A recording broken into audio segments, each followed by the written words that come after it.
Hey, hi everyone. You're very welcome to today's discussion with Professor Mara Prentiss at Trinity College, Dublin. My name is Donna Lyons. I'm with the School of Law, Trinity College, and this is seminar 16 in our speaker series.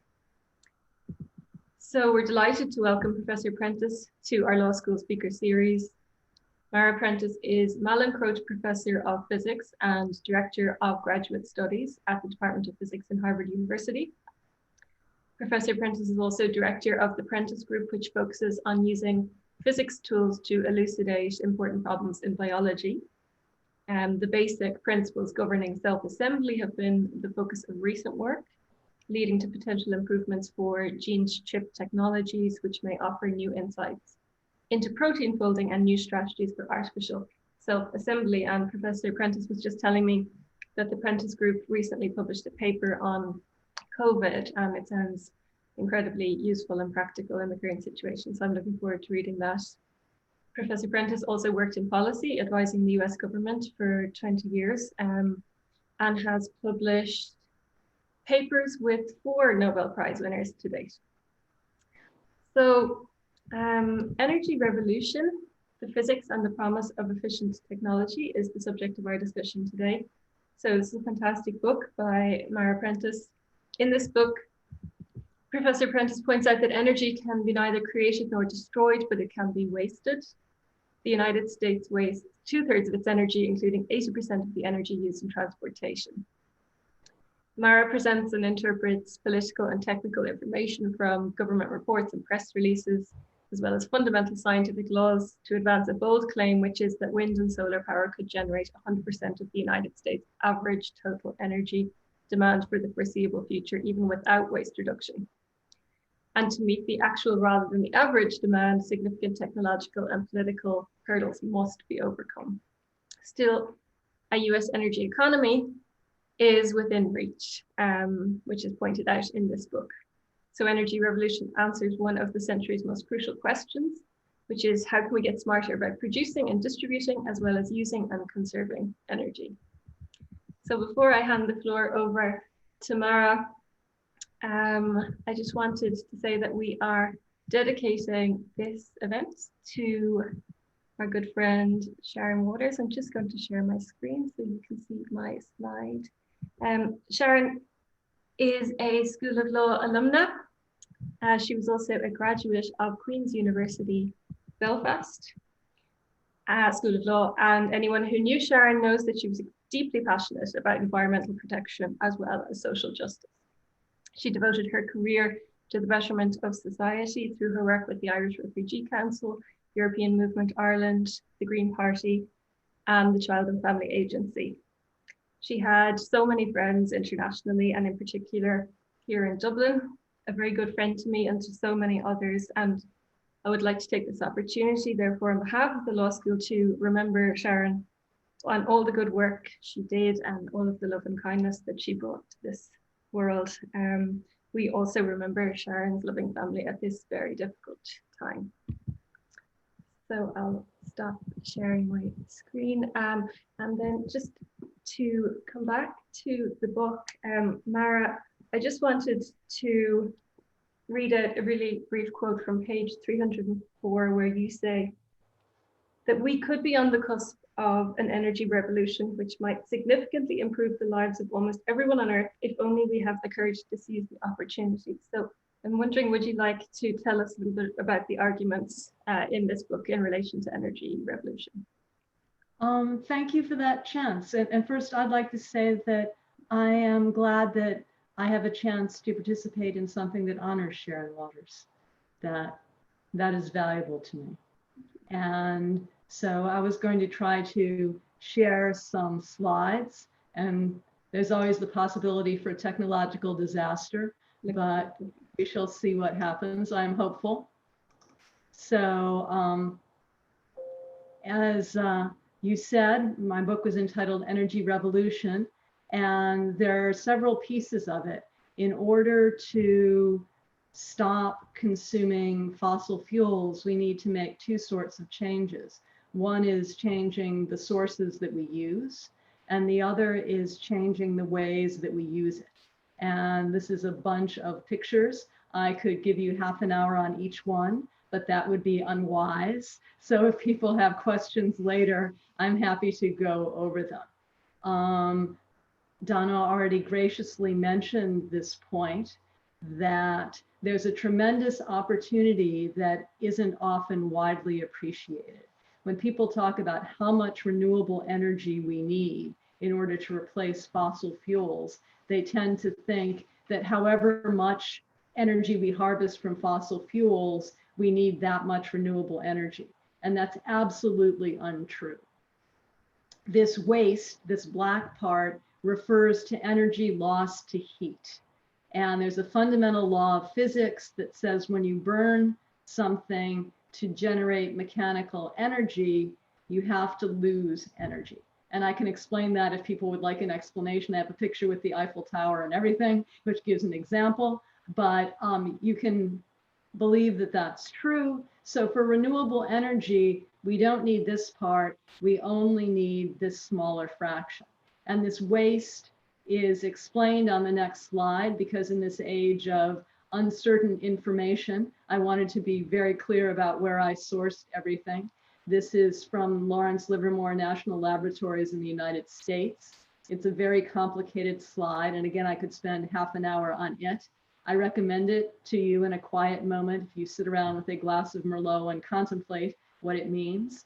But for purposes of this talk, it's divided into original energy sources on the left. So there's solar, nuclear, hydro, natural gas, for example. And then over on the right, it discusses what it goes into and then how much is wasted. Waste here is heat energy. This does not include the times that my daughter has left her window open and turned on the air conditioner, or people who leave the lights on, or people stranded on the highway in the US commuting to work. All of that is waste too that we can improve. But this is basically that fundamental waste due to burning fuel to do mechanical work. And you can see that in this diagram. This is the energy efficiency of things called cyclic heat engines. Put more clearly, if you have a power plant that burns coal or natural gas, that's a cyclic heat engine. And so that has this energy efficiency problem, or if you drive a car or a truck that uses petroleum. So those are the two big examples. And that's why, as Donna pointed out, the energy efficiency for transportation is particularly terrible at 20%. And you can think about it, if you touch the hood of your car, it's hot, and there's a lot of hot gas that goes out the back all the time. That energy is not doing anybody any good. Whereas if you have an electric car, none of that happens. The electric cars are much more efficient. It converts the electricity to motion directly without generating heat. So when you think about how much energy we need, remember, it's not the fossil fuel energy, it's the smaller fraction. A second big idea, burning is bad. If you go into a micro sleep for the rest of my talk, remember those three words, burning is bad. And it's bad for a number of reasons. One is pollutants, and this is probably the biggest issue in the developing world, is health and the environment. Climate change, of course, is a second big issue, and a third is just accidents in extraction, transport, and use of fossil fuels. All of these things can be eliminated if we stop burning. And this is just an example of a coal-driven power plant, which burns coal to generate electricity. So in order to stop doing this, we need to change our sources of electricity, and we need to change how we use energy.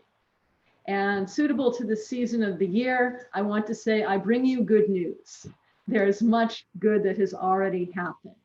And so these are examples from the US. This is annual energy use as a function of year. So it starts at 1850, and you can see this catastrophic increase. If it kept increasing, renewable energy would never be enough.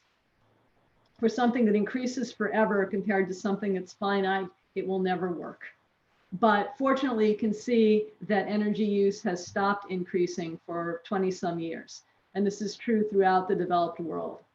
So the fact that energy is capped means we can say the finite renewable resources could meet these goals as long as it's not still increasing. In the developing world, that remains uncertain, because energy use and population are increasing, and it's not clear what level they will reach. So I don't want to project in uncertainty. This graph is comparing the useful energy, the part that wasn't lost to heat, as a function of renewables. And you can see we're already doing really well. More than a third of the energy that the United States uses now is actually from renewables. That's pretty good. That's better than people think. In addition, you can see how rapidly renewables are increasing. This is a graph of renewables versus time. And hydro has not changed since 1960, basically. And it can't. There is no more hydro energy. The US can't harvest anymore. Wood is a remarkably large contribution still there. Wood is a renewable energy source, but depending on how you burn it, it's not good.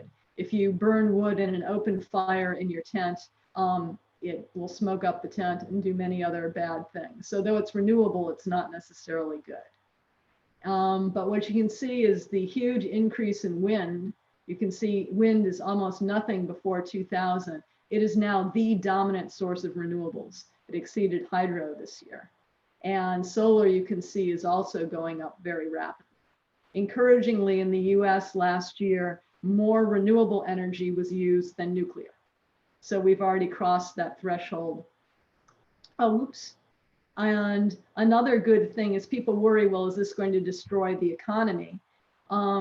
Energy use per dollar has been going down drastically since 1950. So when people say, well, if you use less energy, you're going to destroy the economy, you won't, because the economy is less energy dependent. And similarly, if you look at energy per capita, again, we peaked off, and that energy increase that occurred was largely population. So we aren't becoming increasingly greedy. And so projecting into the future is good. Another way of looking at it is, this is a graph which shows electricity generation as a function of time and CO2 emission. You can see electricity generation is flat, but look at what's happened to CO2 emission. That's hugely favorable. Without making any lifestyle reduction in electricity, we've had huge reductions in CO2, which is basically people aren't burning coal as much. That reduction is the elimination of coal. And furthermore, the other things, the pollutants that come from burning, have also been improving for various reasons. So we're on a roll. As a group, we are doing well. So what could stop us from continuing to do well? Well, one thing is social factors. Do we want to change? If you're watching this talk, I assume the answer to that is yes. Are you willing to change? Is harder. It's like people who want to give up a nasty habit. I want to stop biting my nails, for example. I want to, but can you? So there's a difference between I want to and I'm willing to actually make that change. This is beyond my pay grade, so I only bring it up as a question I'm happy to discuss, but one about which I know nothing. The second one is cost. Can we afford to change? I'm going to address that a little bit. And the third one I actually know something about. Can we change? And I have a lot of arguments that says that in fact we can. So first, is switching to clean renewables too costly? And I mentioned clean renewables because this is an example of a dung fire. You can see it burning and it's horribly smoky. Dung is renewable, but it's not a clean source. This is a kerosene stove that's used. There's a lot of indoor air pollution in the developing world because people generate heat and light inside buildings by burning things. In the developed world, pollution is an issue. That's Beijing. Rich, powerful people live there. So it's a big issue to be able to breathe when you step out the door. It's estimated people on average lose 5 years in Beijing and 3 years in New Delhi. So even if you aren't committed to climate, these issues of air quality drive one toward giving up burning. And of course, climate matters too. The poor, sad polar bear there. And one of the points I'm trying to make is there's a cost to switching, but there's also a cost to not switching. That we lose as a world a huge amount of money to natural catastrophes, accidents, of various sorts. And the geopolitical goals of many states are not met by sending large amounts of money to states that generate petrodollars and practice questionable human rights practices, for example. So there's a cost to changing, but there's also a cost to not changing, which often isn't appreciated. So a crucial thing to think about is renewables require a capital investment. You buy solar panels. In contrast, if you pay your electric bill every month, you simply pay every month for something that burns fuel somewhere. So you can't really compare renewable costs to non-renewable costs because you have to make guesses about fuel. But economists make their living doing this. So I show you a graph where someone's tried to do it. This is from the US. Levelized cost of energy is code for how much it's going to cost over the life of the system. So either you paid enough fuel to run your gas-powered plant or enough coal to run your coal-powered plant, or you bought your solar PV and then used it for a certain number of years. So that's what this graph means. And the blue bars are without tax subsidies and the orange are with tax subsidies. So even without any subsidies, the lowest cost in the US is solar. Solar renewable is the lowest cost energy. So converting is not costly, it is the most economically efficient thing. Then geothermal, third is combined cycle. And basically that's a gas plant that uses its waste heat to do something to generate more power in another way. So it uses the waste heat twice. That's why it's more efficient. And this is a regular gas plant. And then you can see offshore wind is the biggest loser. So right now, the cost estimates are that renewables are better. And so you save on fuel, but that depends on estimating the cost of fuel over the next 20 to 30 years. And I don't think anybody is smart enough to do that. And I don't expect you to read all these graphs. Their only purpose is to show fuel prices change in unexpected ways, and they're likely to change over the cost of this. So it's necessary to take this with a grain of salt. Renewables could be even better if fuel prices go up, but there's no way to know, and it's good for people to understand that there's an assumption in this graph about the future cost of fuel. And here's a less US-centric view. This was done by Bloomberg. The blue areas and orange areas are places where renewables are the lowest cost of energy. You can see it covers a huge amount of the world. Russia is not included, and some areas in East Asia. But otherwise, renewables are already a winner. So when you think about cost, a revolution has already happened. For the future, renewables are already the lowest cost in a lot of places. So the idea is you change sources. So you want to switch all energy to renewables. And so you want to use electricity for almost everything.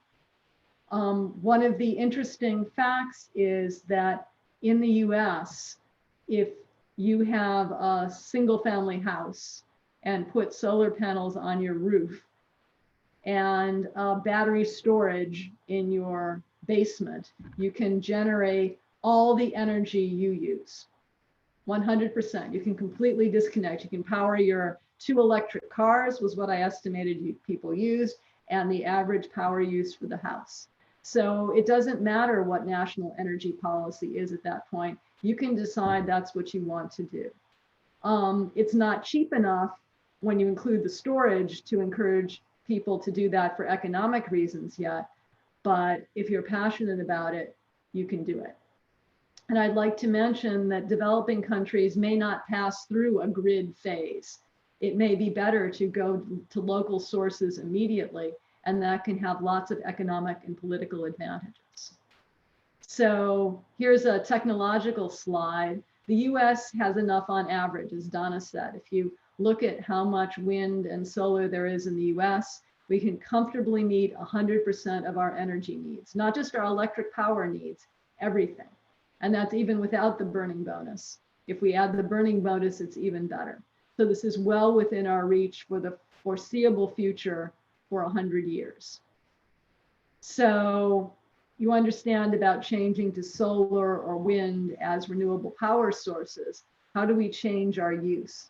Well, there's sort of two approaches. One is a passive approach. This is Amundsen, somewhere at his London club and somewhere in a very cold region. He's not suffering so much here because he's well insulated. So a lesson is you can require less energy if you don't need to use it at all by doing some sort of insulation or conservation. A second is active, you use energy more efficiently. This is how people used to do the high jump. And then Fosbury came up with the Fosbury flop. And it's a different way of getting over the bar.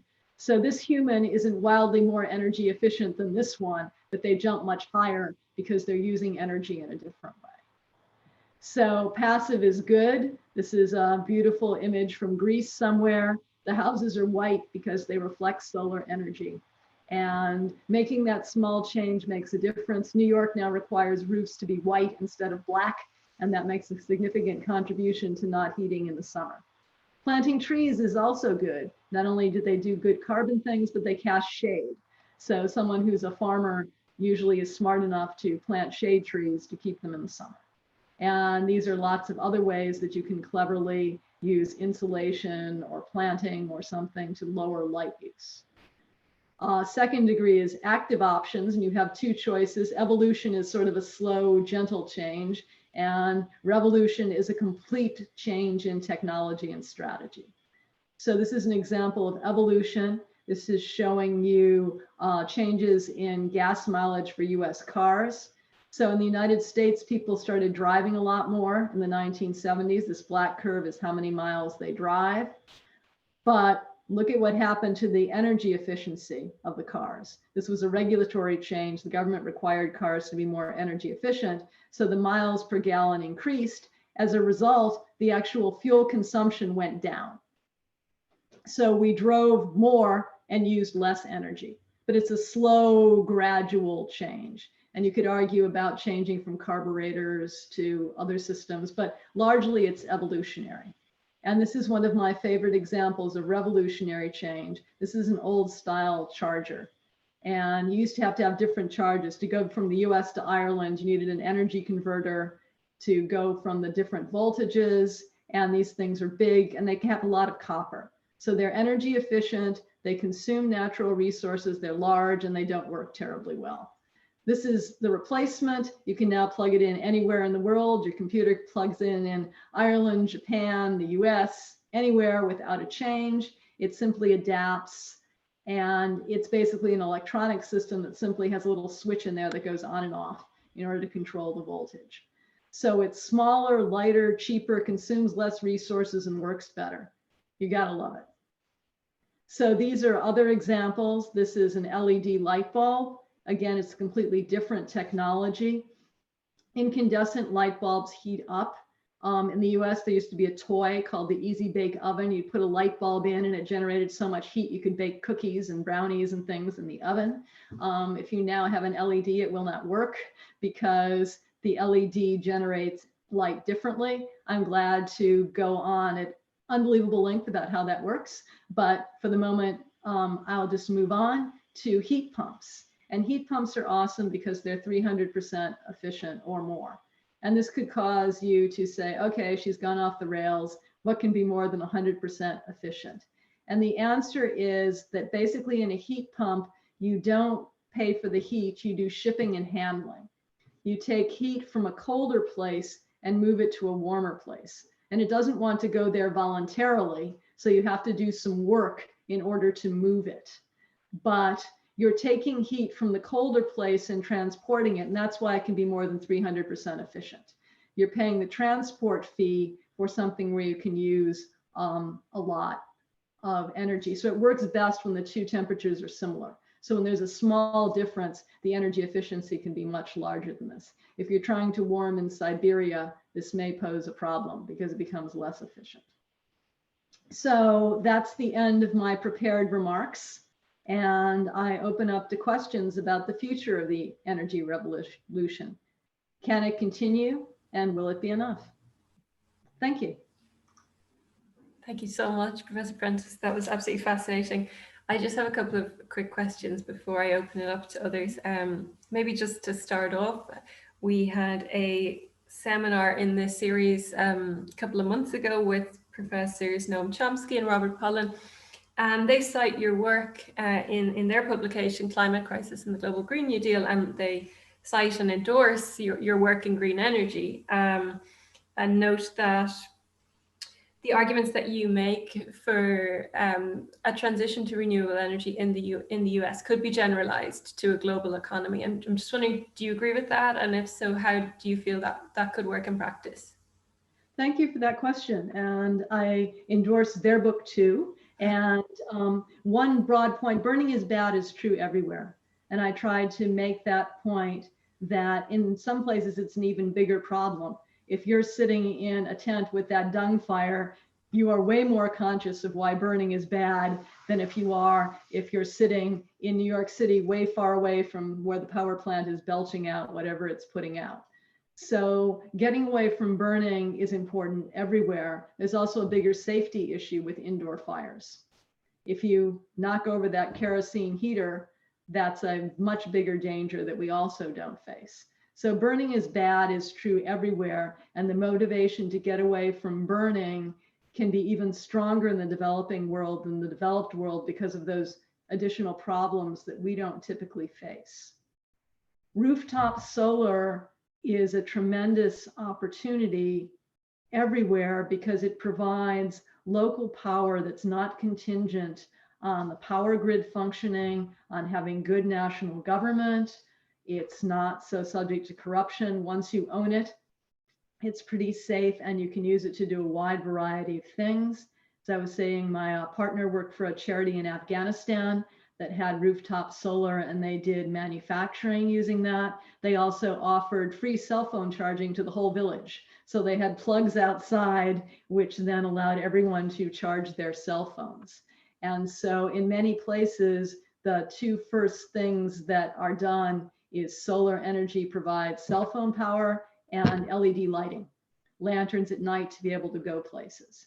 And for that, a very small system is very feasible. And you require energy storage, but the battery storage required for that is very reasonable. You're talking handheld sorts of objects. So for that scale of things, and if you're only doing manufacturing during the day, storage is not a problem. And the developing world is in certain ways better able to immediately go to that kind of system than we are, as we have to make a transformation through it. And there's another new development that helps solar. It's recently been shown that solar panels are now compatible with crops. People thought, well, you cast a shadow, the only thing you can grow under them is mushrooms. And I used to have a slide on that, and it was fairly funny. But now it turns out that in many places, if you place the solar panels up a bit, 5 meters, say, you can grow crops under them. And in some hot, dry places, that shade is actually helpful, and you get more crops with your solar panels. So it's not just rooftops, but you have this broader compatibility.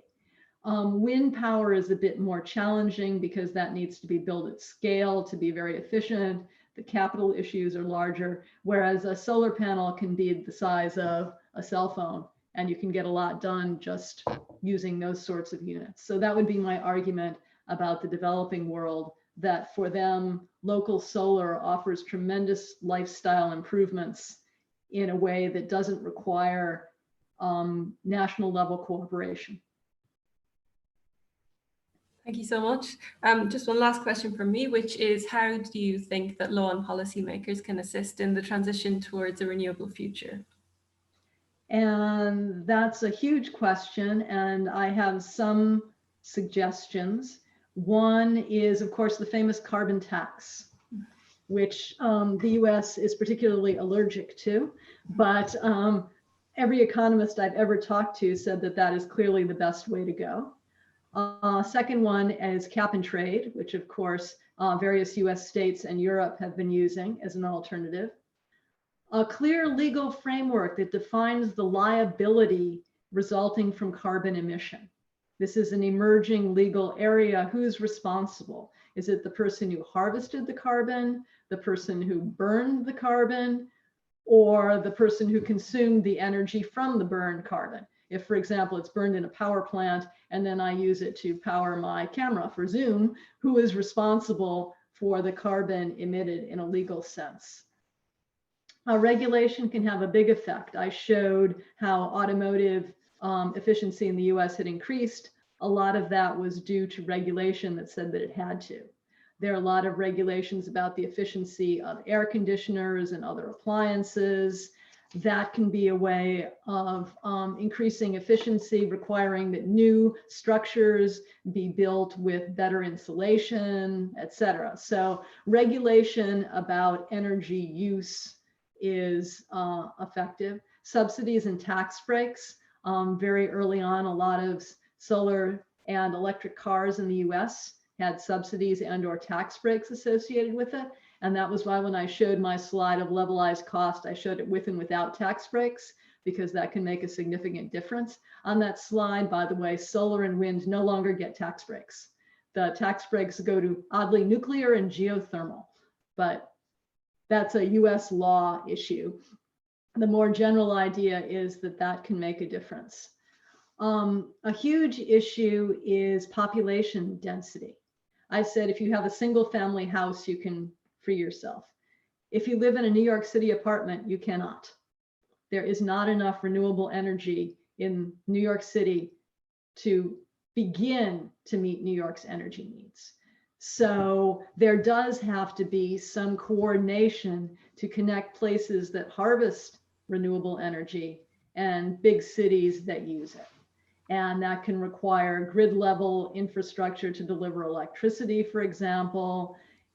You can consider other methods of doing things. You can make fuel and transport it as a liquid. Horribly energy inefficient right now, but philosophically possible. The idea is that the national governments would have a large role in figuring out how to encourage transportation of energy from places that harvest it to highly dense places that use it, because there's no other way it's going to work. Dense cities simply cannot harvest enough. And that is a basic scientific issue that can't be changed. Thanks so much. It's fascinating. And I have Professor Jason Ruddle here as well. And I'll just promote you to panelists there, Jason.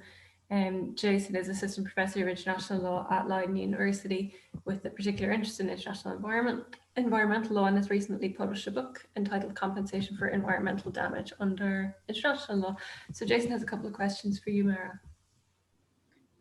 Thank you very much for your presentation, Mara, and for the opportunity to discuss your work today. I'm curious to get your view about what's possible at the global level and whether you think the targets we've set are achievable.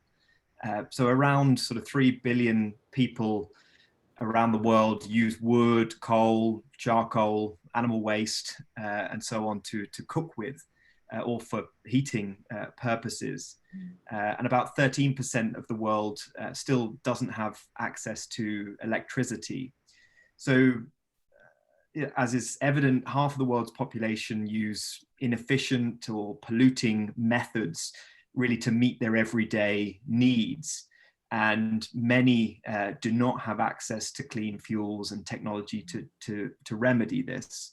Now, the UN Sustainable Development Goals, and particularly SDG 7, set a target of universal access to affordable, reliable and modern energy services by 2030. And I'm just curious to know whether you think that's achievable exclusively or mainly using renewable energy sources. And of course, another target of SDG 7 is to double the global rate of improvement in energy efficiency, again by 2030. And just interested to hear your thoughts on how that might be possible too. Well, thank you for those questions. And disclaimer, Jason gave me a chance to think about them earlier, which is why I added the dung fire into my presentation, because that is an important point. So I divide into areas.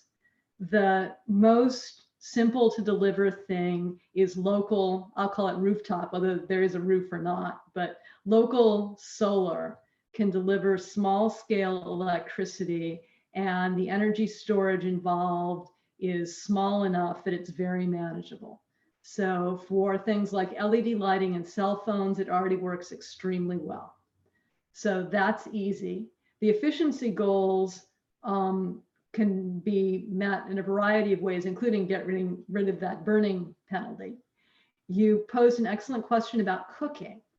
And for cooking, there are two choices. One choice is to try to use solar electricity and store it, but now that's more storage. That's a bigger system. It's more challenging. India does have a program for that. They have electrified a village and converted everyone from burning to electrical cooking. Culturally, it's easier because it works in the dark. You can have a heat source at the bottom. It's more similar to the way people are used to cooking, but you still need to provide cultural support. I know that, around this season, I think of making grandma's recipes, and grandma's recipes over a wood fire are not going to work the same way over an electrical fire, that there are going to need to be changes, that it's not enough to give people something. You have to give it to them in a way that is culturally useful for them and provide support from that transition, not just say, well, it heats, stupid, and expect it to work. An alternative is to use sunlight directly. People often say the sidewalks are hot enough to fry an egg, and in New York City in the summer, they definitely are, but that only works when it's sunny. And those have more complicated geometries. Grandma's recipes are even harder to use. So I think that it's unclear what the best way would be to deliver cooking. And it may depend on the region in question. How much sunlight do they get? How do they cook now? How much do they want to cook after dark? But I think that those offer significant opportunities, and they can start to leverage off the easy ones of cell phones and LEDs, which are pretty much universally appreciated and are being established everywhere. So expanding beyond that, I think, is a good way to go. Once there's already had that much buy-in, it's easier to convince people to try these other new things. But predicting what new things would be best adapted to the culture, I think it would be better to work with the local people and try things out, and not try to make a decision from here about what would be the best way to go. All I'm trying to say is that there are options which do work. And what options would be best in terms of cost and cultural appropriateness, that would be a topic of further research. But I think it would be good research. Fantastic. Thank you very much, Mara. That's really, really interesting. My second question really is, say, various initiatives have been attempted at the international level, multilateral level to propagate recourse to sustainable energy, reduce carbon emissions, and so on. From the International Renewable Energy Agency to the UN framework on climate change and certain trade and investment agreements and incentivizations there too. But it seems they have not been enough to meet the global climate goals and the other goals we have set ourselves in this area. What do you think we need to do at the international multilateral level to ensure a global energy revolution? That's a multi-part question, and I'll start at the more technical stuff first. That the good news is renewable energy is now cheaper. And so it used to be an issue of how much extra were you willing to pay. A lot of the early international negotiations were about how much extra people were willing to pay in order to make climate improvements.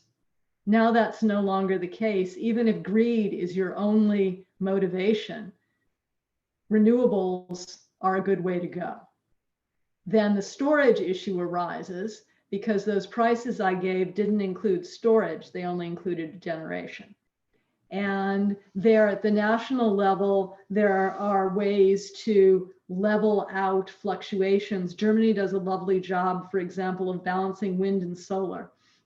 Turns out in Germany, there's very little wind in the summer and there's less sun in the winter, but they almost perfectly balance.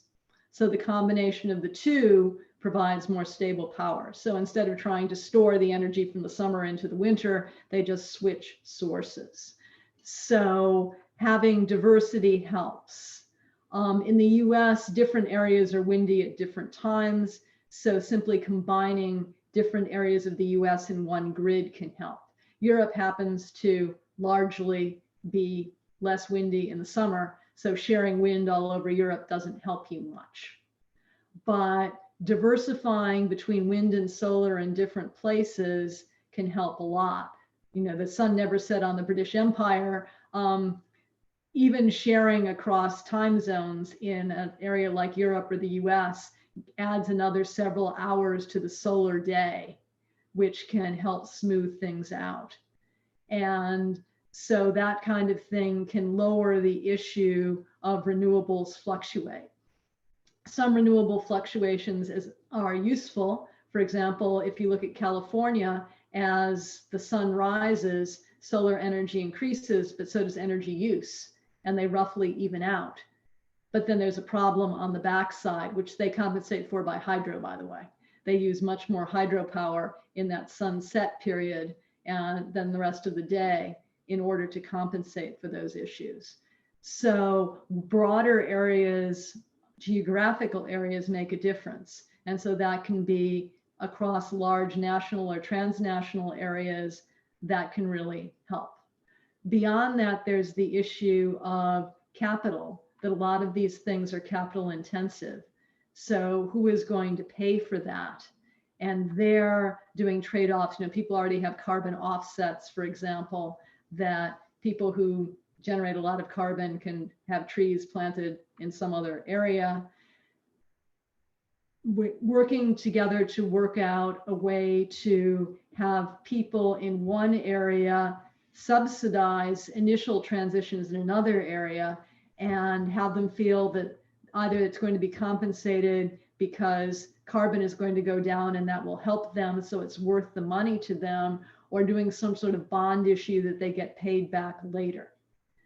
But as I said, the really important issue is it's no longer more costly to switch.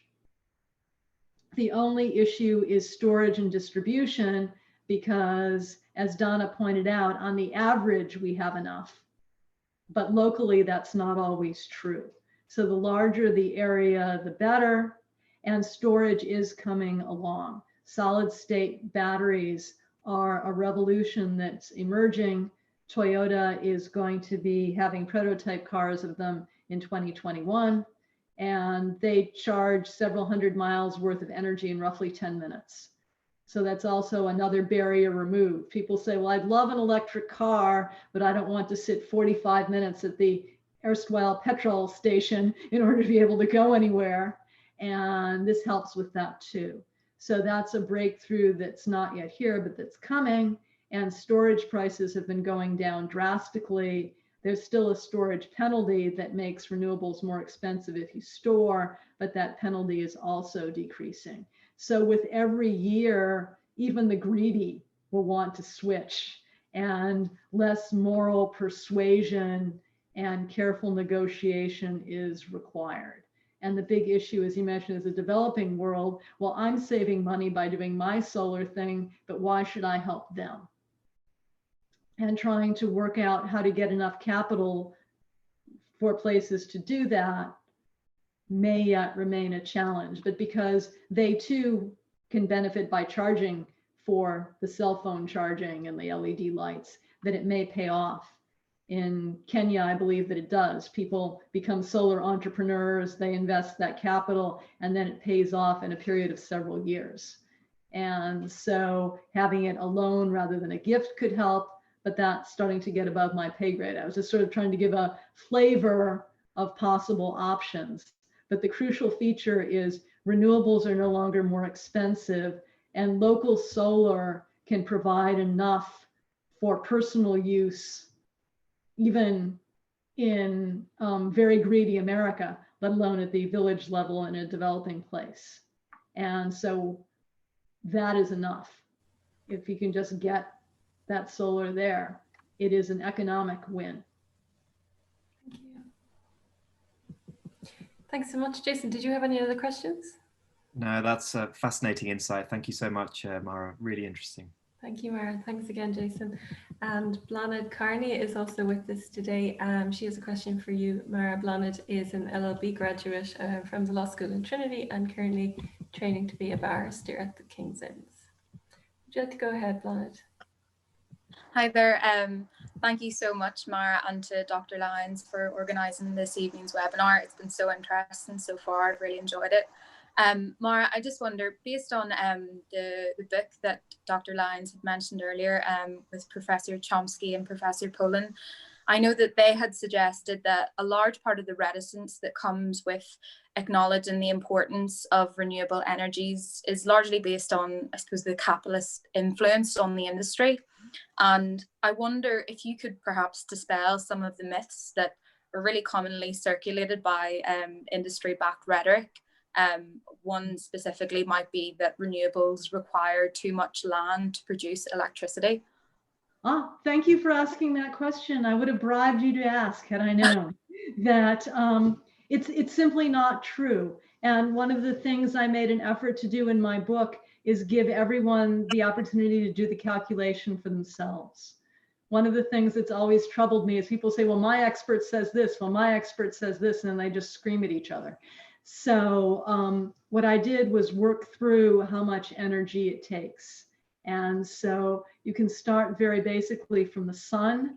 There are 1365 watts per meter squared of energy coming from the sun. And you could harvest that if you were in a satellite in orbit facing the sun all of the time. Of course, that is not our situation on Earth. We rotate, we have a period of darkness, there are cloud cover, etc. But it turns out that if you look at average power delivered to a place, it's between 20 and 40 watts per meter squared.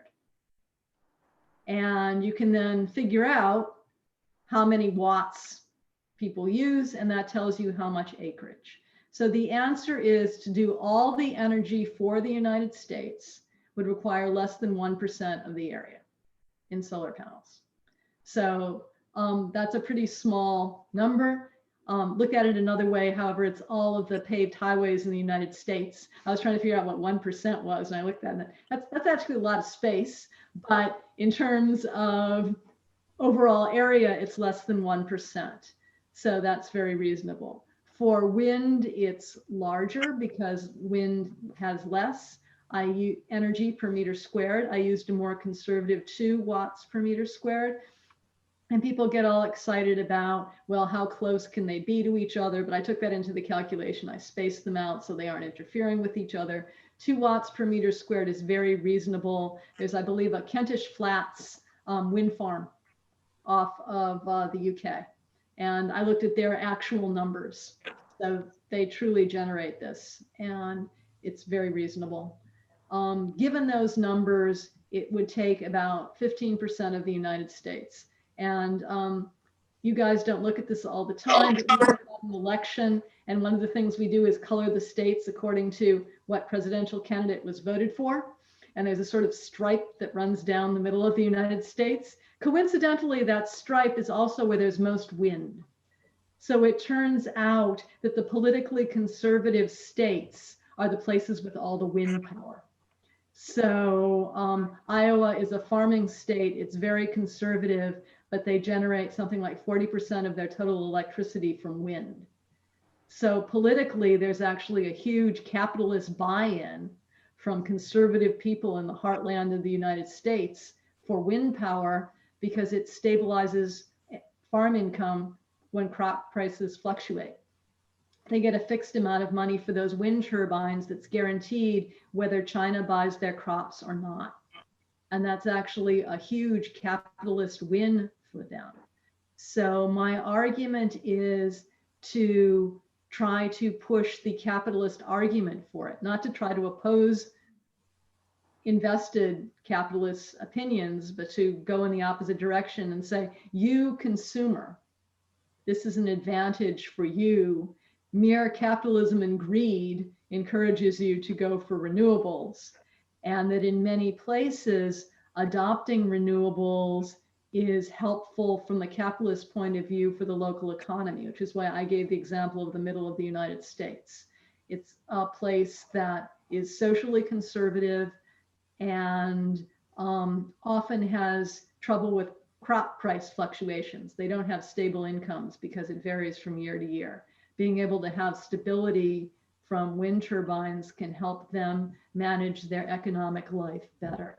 So it's, you know, in their capitalist interests. So in the US, there's actually a lot of support from conservatives for renewable energy for that capitalist reason. Brilliant. Thank you so much. Thank you for that question, Blanit. Thanks so much for your answer, Mara. There are two questions in the Q&A box, so I'll just ask them, and given we don't have much time, feel free to choose one or the other. Connor asks, crystal ball question, does Professor Prentiss think nuclear fusion a viable technology? If so, when will we see it come to fruition in a practical way? And from James Stratford, in past work in Zambia, I was impressed with interest and uptake of solar panel technology in remote regions where they never had access to a power grid. I think in these regions, there's an opportunity to do this right from the start. I'm curious about your thoughts on the dichotomy of high interest in renewables and deployment in developing regions versus uptake of renewable solutions in the developed world. Should we be learning more from Africa? And that's James from the geology department, I assume, in Trinity. Thanks, James. Well, I'll go for James first and then finish with nuclear. So in my talk, I tried to discuss going directly to renewables, and that I think that's a very good idea. And we do have much to learn in the way we have also learned about mobile payments from Kenya. They did the mobile payments thing before we did. And I think that similarly, the deployed solar has happened, as James mentioned, in Zambia, and that does offer a good model.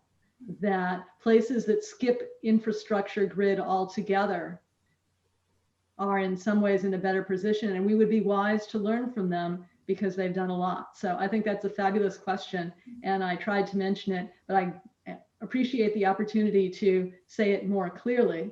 On the fusion question, nuclear fusion has been 50 years away since before I was born, but there's always a new thing, and I don't want to be the one to say that it won't happen next year, but I'm not putting my retirement money on it, is what I would say. Okay, thank you so much. Well, I would just like to sincerely thank you, Professor Prentiss. It's been absolutely fascinating. Thanks also to Dr. Ruddle for coming in and to everyone for excellent questions. We're also very grateful to the family and friends of Sharon Waters who are in attendance today and who we will be keeping in our thoughts very much over the Christmas period.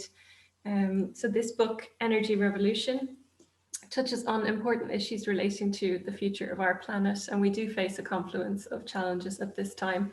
But your thesis, Mara, in this book offers a coherent message of hope and a blueprint for change, so we're very grateful for that. I very much enjoyed reading it and would recommend it highly to everyone. So again, just like to express my gratitude to you for sharing your research findings with us. It's been a huge privilege to speak to you, and I've no doubt that it's been very much enjoyed by everyone in attendance. Is there anything you'd like to say before we wrap up? Thank you for the opportunity to do this. I would like people to take away the message that there are so many positive developments I think people miss, and that even greed is now driving us in the right direction. That for the first time in the last 2 years, renewables are actually the correct answer for the greedy, as well as for those who are not. And my second thought is to take advantage of all alliances, that even people who don't believe in climate, a big issue in the United States, may be in favor of going toward renewables, either because of other bad effects of burning on air pollution, for example, or because it provides them with a useful income, and to be willing to cooperate with anyone in moving toward a renewable future, even if climate is either unimportant or even denied. that it's still possible to move forward and do good things. Thank And you. finally, I wish everyone a happy solstice. The sun will be coming back. I know it. Same to you, Mara. Thank you so much again, and hope to speak to you soon. Bye-bye. Bye-bye.